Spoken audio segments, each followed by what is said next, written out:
चाहे फ़िलिस्तीन का मसला हो, चाहे लेबनान का मसला हो, चाहे कुवैत की बर्बादी हो, चाहे इराक़ की बर्बादी हो, चाहे सीरिया की बर्बादी हो और आज ईरान, इस सब के पीछे अगर कोई असल विलेन है, उस विलेन का नाम MBS है। ये क्या है? पूरा नाम बताइए।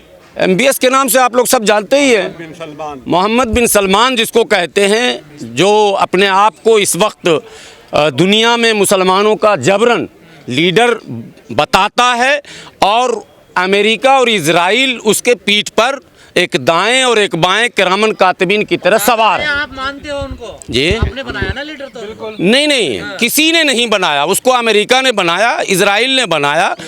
और आज का नहीं, फिर आप खिलाफत अब्बासिया से शुरू करेंगे, लंबा हो जाएगा मामला। बात 2 लाइन में बात यह है कि उसको किसी ने नहीं चुना, वहाँ जमहूरियत नाम की चीज़ ही नहीं है।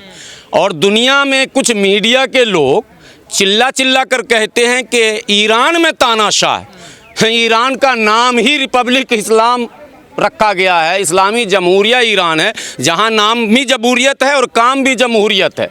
मैंने कई जगह बड़े चैनलों में भी डिबेट में ये बात कही थी कि नाम काम आप देख लें कि दुनिया में जहाँ इलेक्शन नहीं अब तक हुआ, हम लोगों के जीते जी तो हमने कभी देखा नहीं कि इलेक्शन हुआ।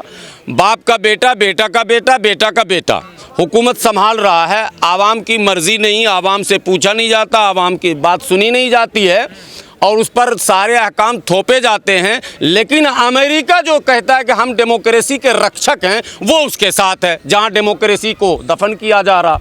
और जहां डेमोक्रेसी की जड़ें मजबूत हैं, वहाँ उसको अमेरिका कह रहा है कि ये डेमोक्रेसी के लिए ख़तरा है। तो दुनिया को ये समझना पड़ेगा। कहाँ मजबूत है? ईरान में। दुनिया के लोकतांत्रिक देशों की सूची निकालें, वहाँ के लोकतांत्रिक क्रियाकलापों को देखें, जो डेमोक्रेटिक वर्क होता है। साल से लगातार सुप्रीम लीडर तो इंग्लैंड में भी है, ये आप लोगों को पता नहीं है क्या? सुप्रीम लीडर तो इंग्लैंड में भी है, यह पता है या नहीं आप लोगों को?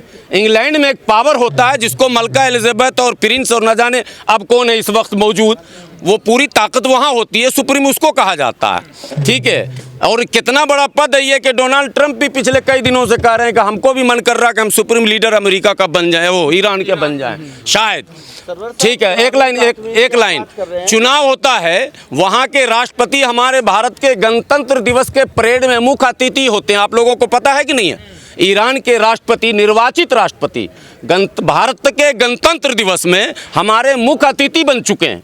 और अभी जो हेलीकॉप्टर दुर्घटना में हमारे ईरान के राष्ट्रपति रईसी शहीद हुए थे, तो भारत ने वाज़ाफ्ता 3 दिनों का शोक का ऐलान किया था। तो ये लोकतांत्रिक संबंध है हमारे और ईरान के, ठीक है, कि हमने ये दिखाया कि हमने भी माना इस बात को कि ईरान लोकतांत्रिक देश है, तभी तो हमने शोक भी व्यक्त किया, हमने उनके राष्ट्रपति को चीफ गेस्ट भी बुलाया और हमारे सारे संबंध हैं। आज भी दुनिया देख रही है, परिस्थितियां बदल रही हैं, पॉलिसियां बदल रही हैं, लेकिन संबंध हमारे आज भी हैं। सऊदी अरब से आप लोग? हमारी लड़ाई न ईरान से है, ना ये हमारी लड़ाई ना अमेरिका से ना अभी इजराइल से। आज हम जो आए हैं वो सऊदी सरकार के उन गलत पॉलिसियों को एक्सपोज करने आए हैं कि भारत समेत दुनिया के कई देशों के मुसलमान सऊदी के हुक्मरां को समझते हैं कि ये मुसलमानों का सबसे बड़ा हितैषी है, चाहने वाला है और यही उसका कल्याण करेगा, या इस्लाम के विस्तार और इस्लाम का असल संदेश इसी के माध्यम से जाएगा। वो गलतफहमी लोग निकाल दें दिमाग से। इस्लाम का, मुसलमान का नुकसान सबसे ज़्यादा अगर कहीं से हुआ है तो वो आले सऊद से हुआ है। और हम उस आले सऊद पर कैमरे के सामने मैं कह रहा हूँ, कितने लोगों को मेरी बात बुरी लगी, अच्छी लगी। जो मसलक के लिए जी रहे हैं उनको बात बुरी लग सकती है, जो मज़हब के लिए, इंसानियत के लिए जीते हैं उनको ये बात बुरी नहीं लगेगी। हम आले सऊद पर लानत भेजते हैं, हम दुआ करते हैं कि उस हुकूमत का खात्मा हो जाए, आले सऊद का खात्मा हो जाए, वहाँ डेमोक्रेसी हो, इस्लामी जमहूरियत हो, वहाँ इलेक्शन हो, वहाँ जनता की राय ली जाए। क्योंकि जब तक ये तानाशाह MBS वहाँ मौजूद रहेगा, वहाँ इसी तरह की हरकतें होती रहेंगी। तो ईरान में भी थे तभी? नहीं, ईरान में कोई तानाशाह नहीं है, न थे न हैं। वहाँ इलेक्शन होता है, अभी मौजूद है राष्ट्रपति वहाँ पेजिशकियान। डेमोक्रेसी थी तो फिर अमेरिका हमला क्यों किया? डेमोक्रेसी कुवैत में था, डेमोक्रेसी इराक़ में था, डेमोक्रेसी क्या कहते हैं वेनेजुएला में डेमोक्रेसी है या नहीं, ये बताइए। वहाँ के राष्ट्रपति को जो रात में उठा कर ले आया पकड़ के, वेनेजुएला में डेमोक्रेसी है या नहीं? तो अब आप बताइए कि वेनेजुएला के साथ ऐसा क्यों किया उसने? दुनिया में डेमोक्रेसी का दुश्मन, इंसानियत का दुश्मन, लोकतंत्र का दुश्मन, मजहब का दुश्मन, अमन का दुश्मन, सुकून चैन का दुश्मन अगर कोई है, सबसे बड़ा मुजरिम तो वो अमेरिका है। और अमेरिका के शह पर उनके चेले चपाटे, जिसमें सऊदी अरब, इजराइल तो बाद वाला चेला है, पहले नंबर पर सऊदी है, पाकिस्तान है, बाद वाला चेला ये इजराइल है। दोनों के खिलाफ सऊदी अरब और पाकिस्तान, सऊदी, इजराइल, जो अमेरिका का चेला है, समझिए वो दुनिया में, दुनिया के अमन के लिए खतरा। भारत भी चेला है क्या? नहीं, भारत क्यों चेला रहेगा? भारत गुरु है, गुरु ही रहेगा।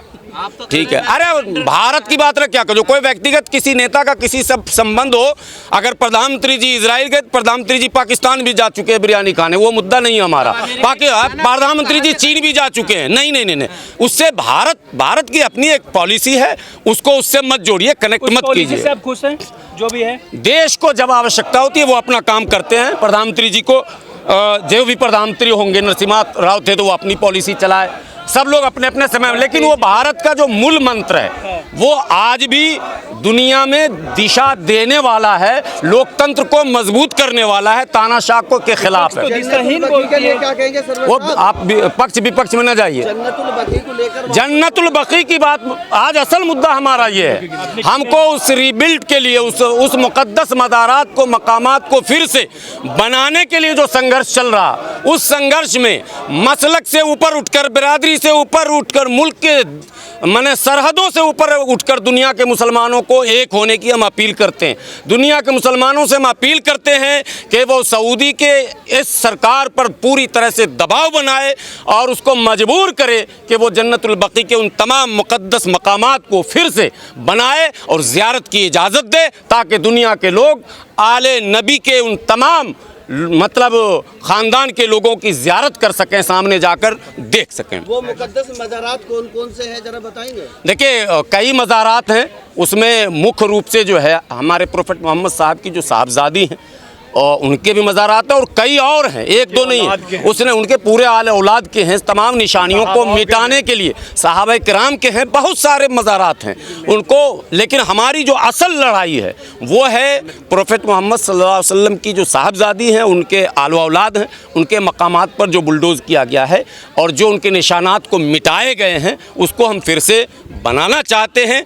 हम उसको फिर से, अब उसको कोई और किसी नज़र से देखते हैं, वो मसलकी देखें, मजहबी नुक्ते नज़र से अगर आले नबी से मोहब्बत नहीं है तो आप कभी भी मुकम्मल मुसलमान हो ही नहीं सकते, मुसलमान होने का दावा कर ही नहीं सकते। तमाम बातें बाद की हैं। एक और सवाल है मेरा, आपने कहा कि इजराइल और अमेरिका सऊदी अरब के दोनों कंधों पर किरामिन कातमीन की तरह बैठा है। किरामिन कातमीन तो नेकी के फरिश्ते हैं। नहीं, मैंने एक मिसाल दिया, जैसे कांधे पे सवार किरामन कातिबीन रहते हैं ना, वैसे ही ये दोनों सऊदी के कांधे पर एक उदाहरण मैंने दे दिया। आप फरिश्ते के पाक नाम को, उसके लिए मैं सॉरी भी कह दूं, एक समझने के लिए मैंने कहा दोनों कांधे पर ये दोनों सवार है। फैसले जो भी आले सऊद के हो रहे हैं वो ऐसा लगता है कि फैसले सऊदी में नहीं हो रहे हैं, फैसले वाशिंगटन में और तेल अवीव में हो रहे हैं, ये दिख रहा।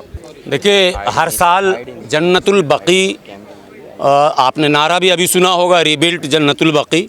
जन्नतुल बकी एक पाक जगह है अरब के अंदर, जहां आले नबी के कई मुक़द्दस मज़ारात हैं जिनको मुनहदिम सऊदी सरकार के द्वारा कर दिया गया।